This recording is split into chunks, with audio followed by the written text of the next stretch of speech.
Ambasadori i Bashkimit Evropian Silvio Gonzato nga Korça kërkoi miratimin e një reforme gjithëpërfshirëse zgjedhore në Shqipëri, në përputhje me rekomandimet e bëra nga OSBE ODIHR. Ka pasur një deklaratë shumë të qartë nga Brukseli dhe është një element që unë dua ta përmend, që unë e kam shumë kryesor, siç e ka thënë edhe përfaqësuesi i lartë Kaja Kallas. Është koha tashmë që qeveria shqiptare, por edhe parlamenti të miratojnë një reformë gjithëpërfshirëse zgjedhore, e cila të përfshijë të gjitha rekomandimet e shkuara dhe të tashme nga OSBE ODIHR. Rezultati dhe përgjegjësia bien mbi qeverinë që të ndërmarrë dhe të kryejë këtë reformë kaq të gjerë, sepse me patjetër që i ka numrat. Nga ana tjetër është edhe pritshmëria e shqiptarëve, duke qenë se Shqipëria është në këtë rrugëtim për të futur në Bashkimin Evropian. Gonzato vlerësoi ndërkohë edhe bashkëpunimin mes KQZ-s dhe SPAK për zgjedhjet e 11 majit. Në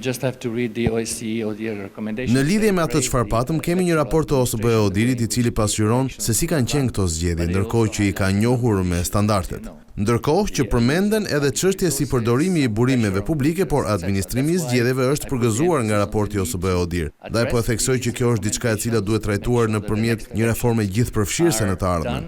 Dua të vlerësoj Komisionin Qendror të Zgjedhjeve për punën që ata kanë bërë, prokurorinë e përgjithshme SPAK-un, që do të thoja ka qenë një bashkëpunim ekzemplar.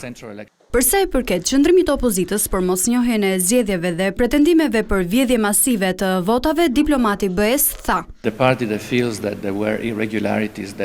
Çdo parti e cila mendon apo ndjen se ka pasur paregullsi, patjetër le t'i raportojë ato e të ankohet te organet përkatëse, që janë organet që administrojnë zgjedhjet dhe natyrisht edhe tek organet e tjera përkatëse. Kjo është mënyra se si duhet të shkojnë gjërat. Gonzato deklaroi ndërkohë se partitë politike duhet të punojnë për procesin e antarësimit të Shqipërisë në Bashkimin Evropian.